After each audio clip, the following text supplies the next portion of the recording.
I'm out on the porch and we're gonna have a little conversation about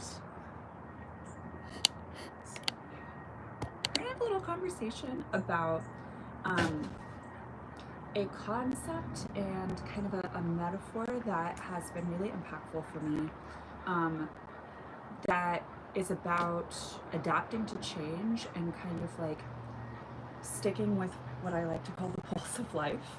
Uh, the metaphor is about sticking with the cheese, and basically, it's a metaphor and kind of a framework for thinking about or orienting towards the nature of change, adaptability, and recognizing where we're kind of barking up the wrong trees, where we are doing things in kind of like a routine way that maybe previously resulted in the outcome or kind of like the vibrancy that we're seeking, but that's not actually the way anymore. Um, so, hi person, good afternoon. I'm drinking a little green tea. Okay, so we're gonna start here. There's a book called Who Moved My Cheese, which is a hilarious title. And maybe you guys have heard of this book. Um, the concept of sticking with the cheese comes with this book, and we're gonna like have a lot of illustrious metaphor here, so just stick with me, if you will. Stick with me, if you will. Um, so the book is called Who Moved My Cheese. It's a really short book. I really recommend it, and basically it is this um, fable story about two mice in a who every day go into this maze, and they look for the cheese in the maze. And one of the mice is really kind of obstinate and stubborn, and the other mouse is really more adaptable and flexible. So for weeks, the mice go into the maze. They know where the cheese is because they've already done the work to find it in the maze. They go through their routine path to find the cheese, and then they, eat cheese all day. And then they do it again the next day. So one day, the two mice go into the maze, they follow the path, and they go to where the cheese was. And the cheese isn't there anymore. And like it's just gone. They're like, what the hell? This is where the cheese was. The cheese used to always be there. Where the fuck is the cheese? Who moved my cheese? Thus the title of the book.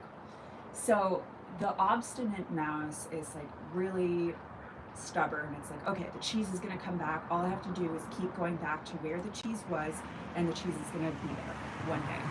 So that stubborn mouse keeps every day, gets up, follows the path of where the cheese used to be, and then is like enraged that the cheese is gone, and it keeps being like, who moved my fucking cheese?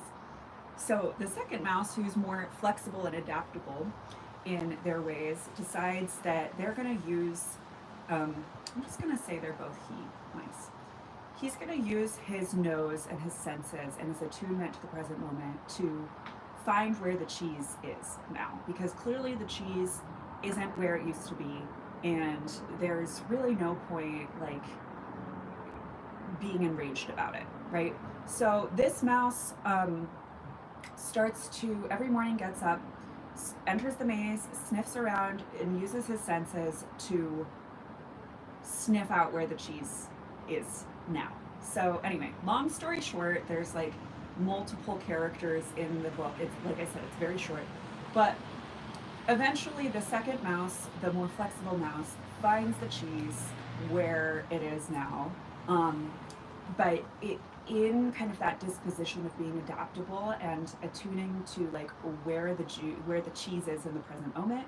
A few days later, where the cheese was, where he found it the second time, it's not there. But he doesn't really freak out. He's like, okay, I can use my senses, I can sniff around, and I can find where the cheese is now.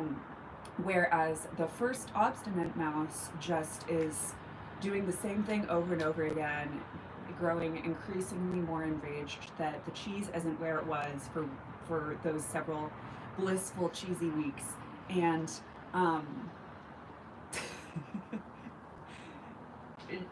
is just kind of being a stubborn little mouse and not getting his cheese. So anyway, the whole I first was introduced to this concept because there was this guy on Bachelor in Paradise. I don't know if you guys are into the Bachelor franchise, but it was Eric from Rachel's season went on Bachelor in Paradise. And Bachelor in Paradise is like very much this social game. If you're not familiar with the framework and the concept, should we reach out to X after them rejecting us? I'm gonna hold that thought for good question, but I'm gonna bookmark that and kind of finish my cheese rant. I can answer that question. So anyway, if you're not familiar with Bachelor in Paradise, it's very much this social game where all the singles go in and they are, trying to match up with each other and develop connections. But then new attractive singles are entering the mix every handful of days. So then the dynamics all shift. And something Eric was saying, although I don't think he really conducted himself very well when he went on Bachelor in Paradise, but he kept being like, you gotta stick with the cheese, man. You gotta stick with the cheese. And what he means by that, and where that really kind of impacted my worldview was there's so many ways in which we're being the first obstinate mouse a lot of the time, right? We're like, we figure out a way to do something that results in the outcome that we want, or the feeling that we want, or the vibrancy, whatever it is. We learn a way to like, oh, if I go down XYZ path, that's where I'm going to get what I want. But the nature, maybe you've heard the phrase, change is the only constant, right? Like the nature of life is change. So if we're so like, we have to stay agile and adaptable and attuned to the present moment and our senses of like where the pulse of life is right now, right? Like where the cheese is right now. And we love to put things on autopilot, right? We all do, it's very human. We love to like figure it out and be like, I go turn right, then blah, blah, blah, and then the cheese is there, right? And this can be really helpful because, sometimes when we figured something out, or we figured out how to get something or how to achieve something in a certain way, we put it on autopilot. We don't have to use our cognition as much anymore to think about it or to achieve that outcome, right? We just like follow the standard path. But then via the nature of life, the nature of change, sometimes that thing that was so let's say, for example, we're meeting a certain need through this thing. So we're like, okay, best way to reach I figured out the way to reach my fitness goals is to do like this routine and eat these specific things, and then I notice, oh, I received the outcome that I want. I'm like getting fitter and stronger. But then, and when I'm saying like the life force, it's like that mode, that path of achieving the thing might, in a different season of life, as circumstances shift and we shift, like that might, the juice, the aliveness may no longer be in that path, right? In that way of doing it. We may need to realize, oh, okay, like the reason why that worked in the first place is because it was a strategy that was attuned to what I was enjoying in that moment, right? In that time. Oh, thank you. That's so nice of you. Thank you. Thanks for joining. Um, so anyway, we do this all the time, and we do this also in ways that we think like, oh, one person figures out, oh, if I go down this path, I do XYZ, that leads to this outcome. And it's like that strategy worked for that person in that specific moment, because like that's where the juice was in that moment. That's where the cheese was, right? That's where the pulse of life was.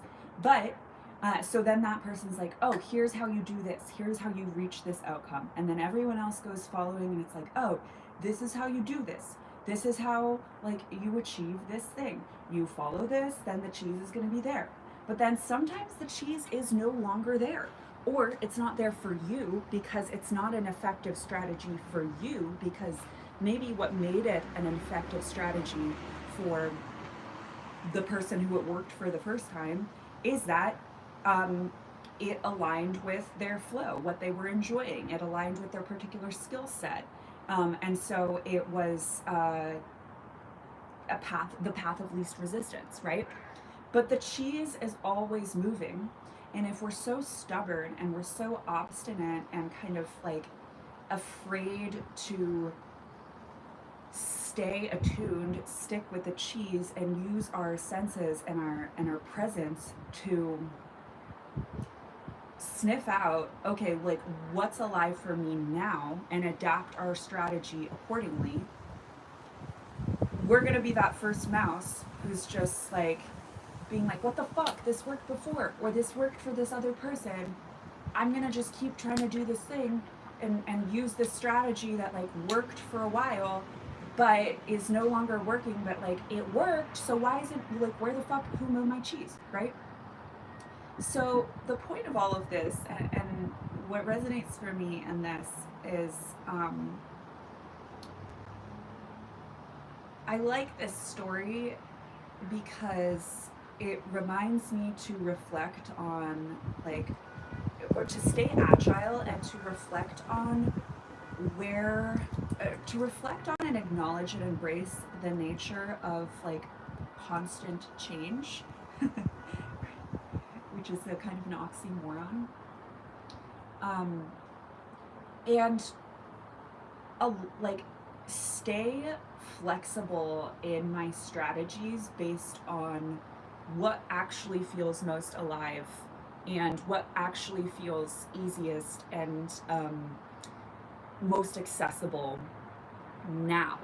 And that may not be the thing that it was a year ago. So I'm talking about this in terms of like strategy to meet the thing, but it's also like in terms of meeting our needs, right? Like it may, so going back to the fitness example, right? We have a need for physical exercise. Like there may be a season where, good morning. There may be a season where it's actually not morning. I just said that it's like afternoon. Oops. There may be a season where we're really into biking and it's really easy for us to, you know, stay fit that way. But then like we kind of get tired of it, or the season literally and figuratively changes, and it's time to like meet that need for fun movement in a different way. And then if we're being obstinate about it, we might, because it was working for a while, try to like force ourselves to keep doing it in the way that was working versus feeling into like what feels fun and accessible to me now. So it's both in terms of strategy and it's in terms of like a cheese that was once nourishing may not be the flavor of cheese that's most nourishing now. Anyway, I was talking about this little story recently with my clients inside of Magnetics Love School, as it pertains to social, like friendships and social relationships, right? And the inevitable nature of adult friendships with where there's natural ebb and flow, and how like sometimes when we're in a season where a connection or a relationship is taking on a certain, is maybe closer, and we're like really syncing up in the moment that we're in. And then the tides shift, and maybe there's a little more distance, and we're both exploring kind of like different, potentially disparate identities, and there's more space. And how, if we're being the obstinate first mouse who's really stubborn and not adaptable to change, we can start making that mean that something's wrong and trying to force that connection to be what it was in a certain moment, versus allowing, embracing, and enjoying what it is now, trusting that it's going to shift again, because that's what happens, right? That's what happens in connection. They're dynamic, they're alive, right? I often say that relationships are living organisms. So I think all of this is an invitation and just kind of a framework to think about or reflect on ways where maybe you're resisting inevitable change, where you are not enjoying something for what it is now because you're comparing it to what it was in another season or moment, and where we might be utilizing strategies that once led to the cheese, and the cheese just isn't fucking at the end of that tunnel anymore. So like, where can we actually attune to the moment, and realign and be adaptable in our strategies and in our perception or acknowledgement of like what actually is bringing us nourishment now, and asking that question daily, not expecting the answer to necessarily be the same. It's none of these things are fixed. And when we stay agile, right? Like when we're okay with creating new pathways, neural pathways, like strategic pathways, whatever it is, and using, like, really being honest with ourselves about like where the pulse of life is for us right now, it's a much more dynamic experience, and we get to have a lot more cheese. So that's it for you guys today. Stick with the cheese. If you're watching the replay, please write replay. Let me know what resonated for you with this, and I will see you soon. Bye.